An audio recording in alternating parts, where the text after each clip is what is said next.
Hello everyone, good morning, good afternoon, and good evening. Welcome to Live It Up, the show where we explore and discuss how to take your life to that next level and beyond. We cover health, wealth, relationships, and how to create a life that really feels good. Because after all, that's all we really want. We want to feel good. Hey, I'm your host and coach, Fletcher Ellingson. Amy is out today, but we'll be back soon. And while she's gone, I want to encourage you on her behalf to get out there. Move your body, fuel it with lots of good food and lots of water. We're not preaching perfection here, just encouraging mindfulness on how we treat our bodies. Remember, health is the first wealth.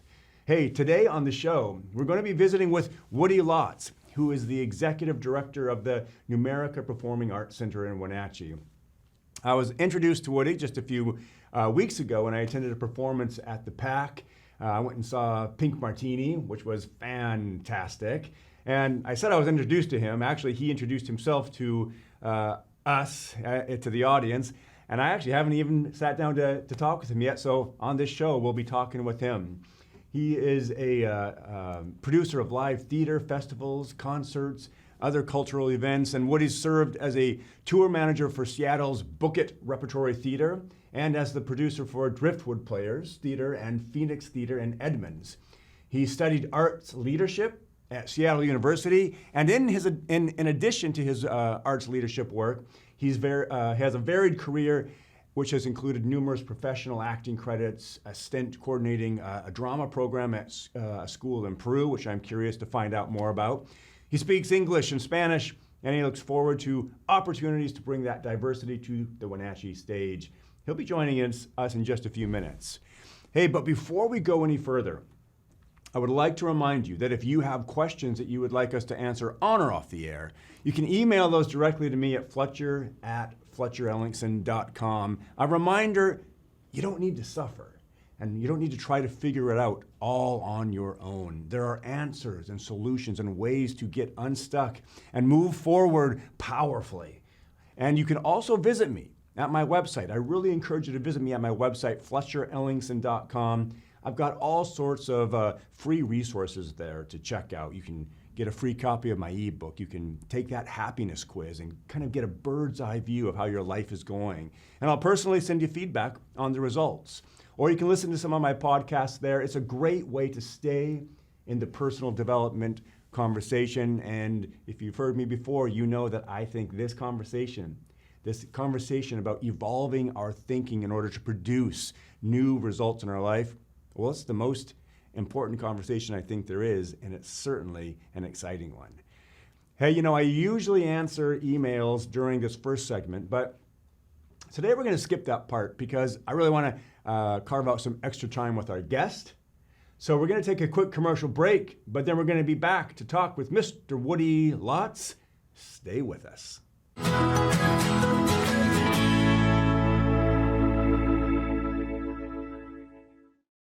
Hey everybody, welcome back to Live It Up. So glad that you're here with us today, and I'm excited to talk with our guest, Mr. Woody Lotz. Woody, thanks for being on the show this morning. Fletcher, thanks for having me. Yeah. I really appreciate it. Yeah, and I was just telling everybody, we actually haven't met before this. No, we have not, no. And I just saw you at the PAC. You were introducing Pink Martini, and you came out with this wonderful energy. I was like, I gotta meet that guy. And what a great show that was, Pink Martini, huh? Unbelievable. It's a world-class act, and we were very lucky to have them. We always talk about cross-demographics at the Numerica PAC, and a band that has people from multiple cultural backgrounds that perform in different languages and connects. And we know for a fact that that show had our youngest audience member was 12 years old, and our oldest audience member was 95. So, the age demographic, the cultural demographics that we had, bringing people together in the community, that's kind of, that's what we do. So. Yeah, I was turned on to Pink Martini a number of years ago. Just it came up on my Pandora station. I was like, oh, I really like these guys. And so I started listening more and more. And I didn't know that they had the acclaim that they had on a global scale until that night. And I certainly didn't know that they sang in 25 different languages, and I had no idea that it was going to be a packed out house because I just didn't know that they were that popular. And then as I was reading, I was like, how did they get this act to come to Wenatchee? I mean, they're in demand all over the world. So could you speak to that a little bit? How did you get in a big act like that? Yeah, so we bring in big. I think people forget this about the New America Pack is we've been bringing in big acts for 21 years, but we try and connect with bands like this. And our director of programming, Alex Haley, he works with agents all across the country and all across the world, and communicates with them. And we figure out, are they going to be in the Northwest? Are they going to be here in Washington? Because what we've come to find out in my 5-month tenure here is, we're kind of this perfect spot because we're between Seattle and Spokane, and there's nothing really in between that off of the 90. So we're right here, and we have the perfect venue. We have this great venue for them, and they were really excited to be here. And so we worked to get them here and negotiated a deal with them, and it happened. And I mean, when we signed the contract, it was a pretty big celebration in our office between myself and the 3 other employees that work there, and we were very excited to have them. And then we knew it would be big. Yeah. But then the show just almost immediately sold out. Wow. And then a couple tickets would get released, and then it would sell out again. So we sold the show out almost 5 times over, which was crazy. And then just hearing, even just walking onto the stage, I knew it would be pretty cool. But then just the crowd erupting before I even started talking was an out of body experience. Yeah. So it was great to have them here. They posted on their social media, on their Instagram page, the next day with a post just about how amazing Wenatchee was. Their stage manager and tour manager both told myself and the staff. They said this isn't just like the act hyping up the audience. They were like, this is the best audience we've had in years. That's so it was really great. Yeah, it was really great. I think also people are just so hungry for live theater, and having been not having access to it for the past couple of years, I mean, people were just like buzzing for this show. So art brings people together. Art always connects us. It develops us. It gives us this sense of this endorphin release when we see a performance, and it's enjoyable, and it's a way to bring our community together. We always think about that, and if we can bring our community together and we do different things that way, we can connect people in a multitude of ways, and that's what art really does. And a group like Pink Martini really shows that. Yeah, I love what you just said. I'm going to say it again just because I want people to hear this. Art brings people together, and I mean that's so accurate. It really does, and it's a feel-good statement too. Art brings people together. I love that. I just that feels really good. So very cool. And what I also appreciated about them was sometimes I've seen live artists and I've been listening to their music, streaming it or on a CD or something for a long time. And you go there and sometimes it's not quite as sharp or something. These guys were just on it. Yeah. It was just like perfect. It was so wonderful. And I didn't realize that they had so many musicians. So to have 12 people playing and singing their hearts out, man, it was a real treat. It's a testament to them to have a band and musicians, just accomplished musicians like that, who sound, I would say, better live than they do on your Spotify. Yeah. That's almost unheard of nowadays. Yes. And it's an experience. We always talk about this. At the New America Pack, we want it to be an experience. From the time you walk in to the time you leave, we want it to be a great experience. And Pink Martini, I think, is one of those groups and acts that really represents an experience when you come to their show. I would say exactly that. Yeah, well said. So I want to hear a little bit about you. You told me before we started recording you've been here in the area for 5 months. Yep. So how did you wind up here? I wound up here, was living in Seattle for the last 8 years, and went to get my Master's of Fine Arts degree in Arts Leadership at Seattle University.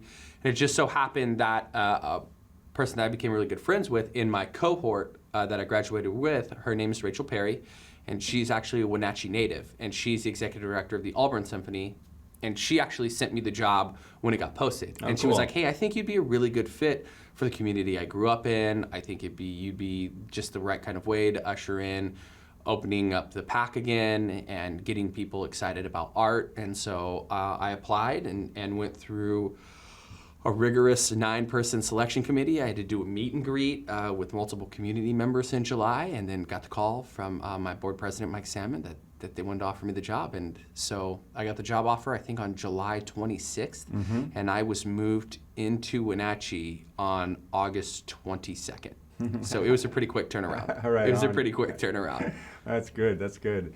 And so tell me a little bit about arts leadership. You got your master's in that. Tell me about that degree. I'm not real familiar with it. Yeah, so when we think of, you would think, oh, it's just like arts management. But really what it is,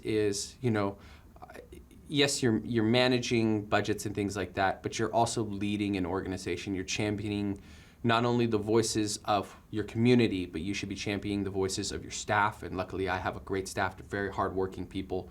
And you want to champion those voices, you want to champion the voices of your board, and you're leading an organization holistically. So you're really looking at it, when you're an arts leader, you have to be looking at it in terms of what is it that you're satisfying in terms of the community, what voices are being represented in that, how are you leading that experience through the arts sector, and so it's really an approach through social justice, through fiduciary responsibility, and artistic integrity.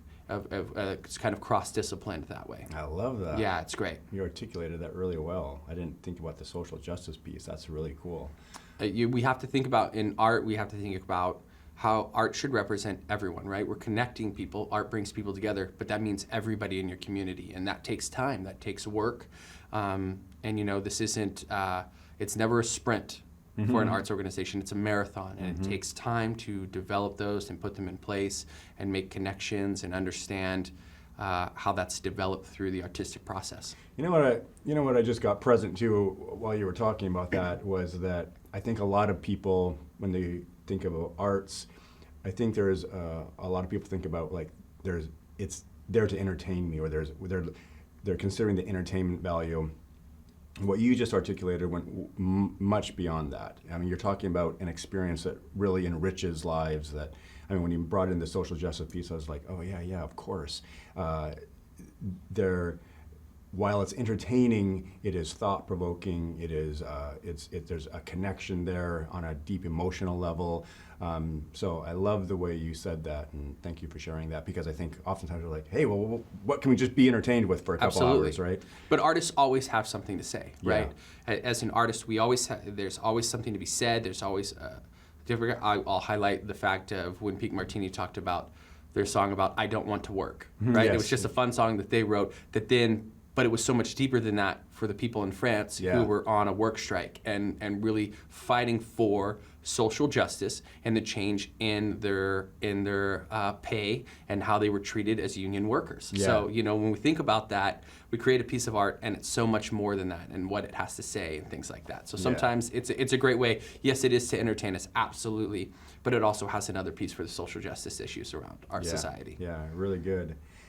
You also, in your bio, I read that you said that you have spent some time acting yourself as well. Yep.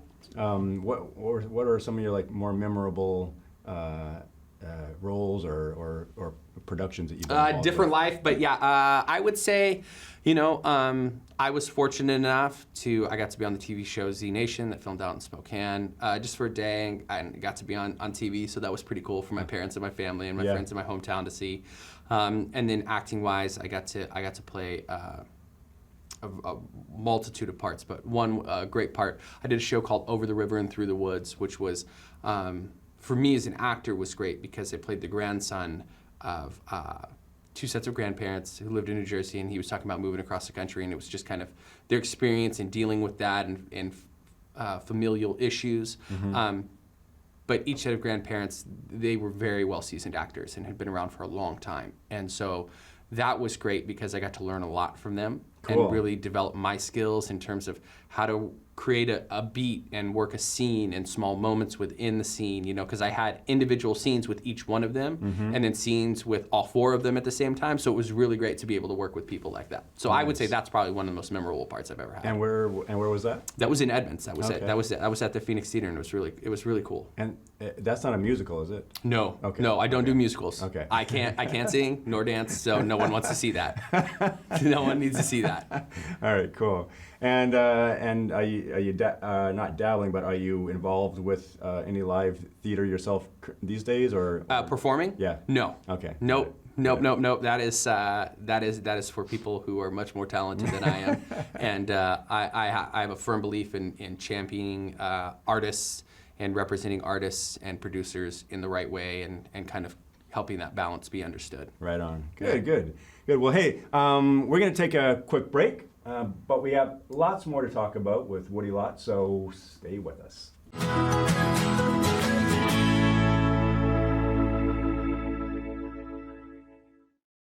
Hey everybody, welcome back to Live It Up. So glad you're here. We're talking with Woody Lots today. He is the executive director, of the Numerica Performing Arts Center here in Wenatchee.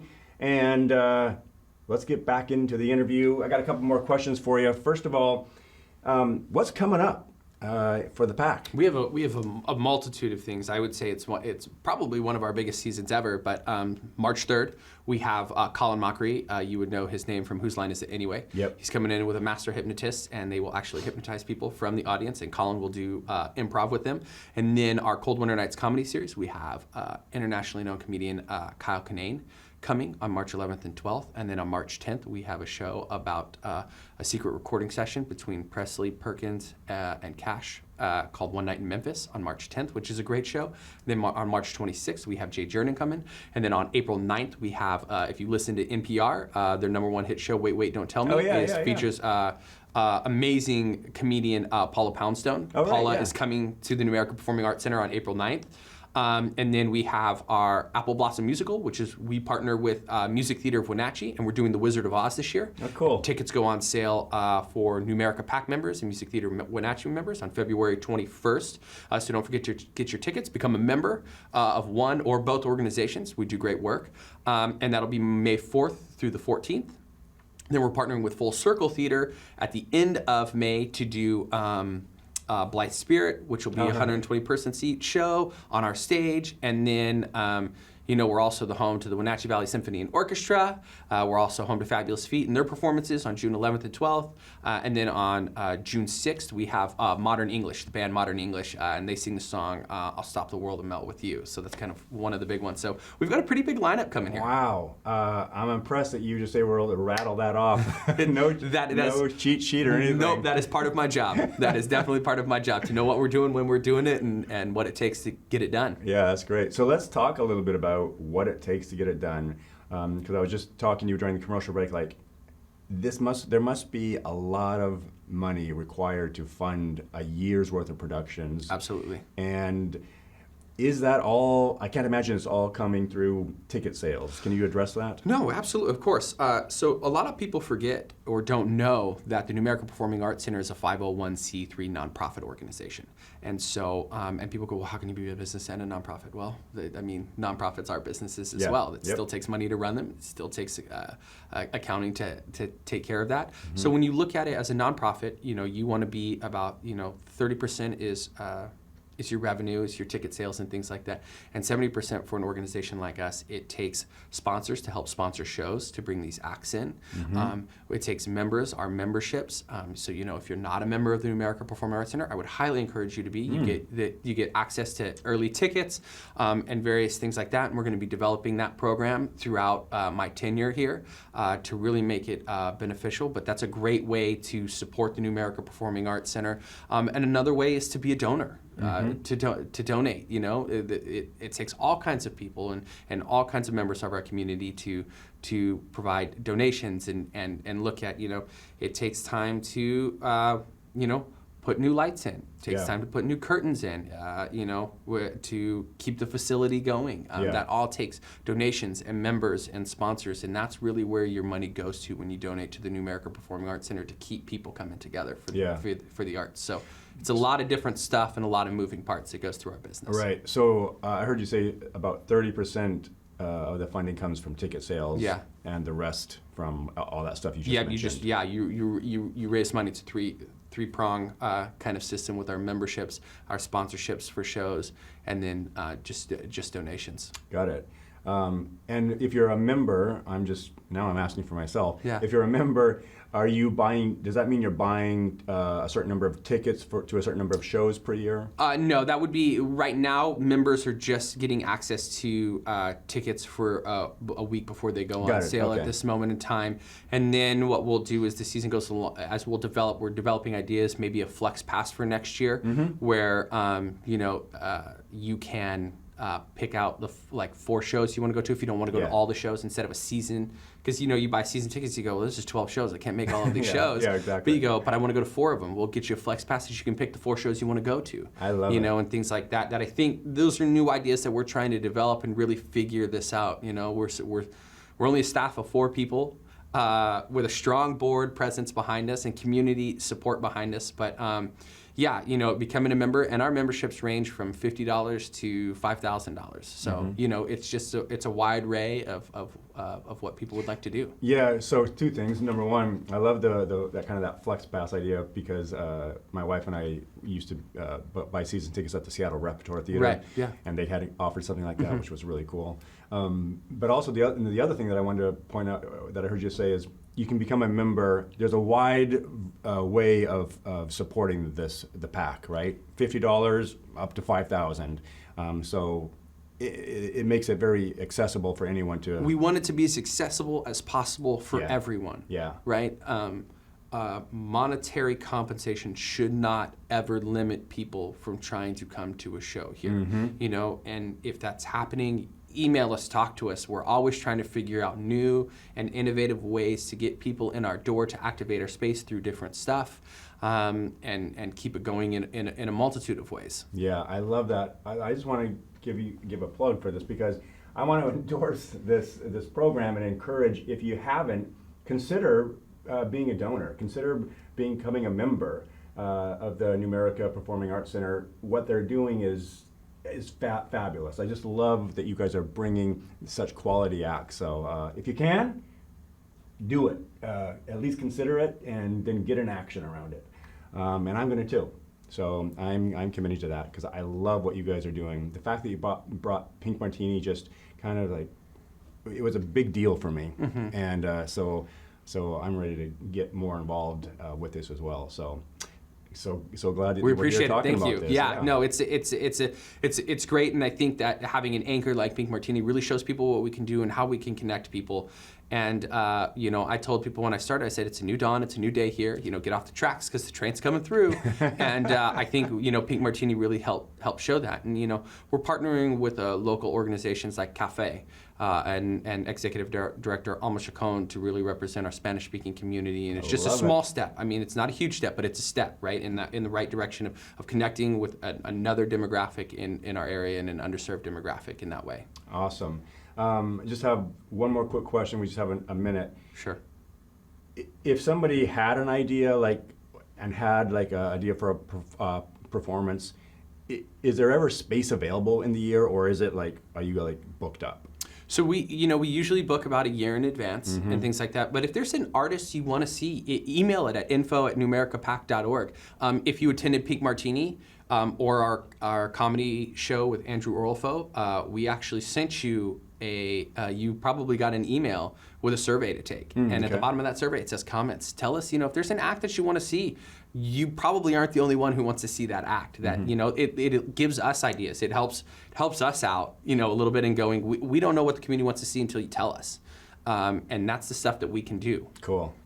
All right, we got to go. But thank you so much for being on the show this morning. It's been enlightening. And again, get out there. Support these efforts, right? Thank you. We appreciate you having us on. Yeah, all right. Now, you know what it's time to do? It's time to get out there. Be a source of kindness. Be a source of contribution. You do have something to offer this world, and I believe in you.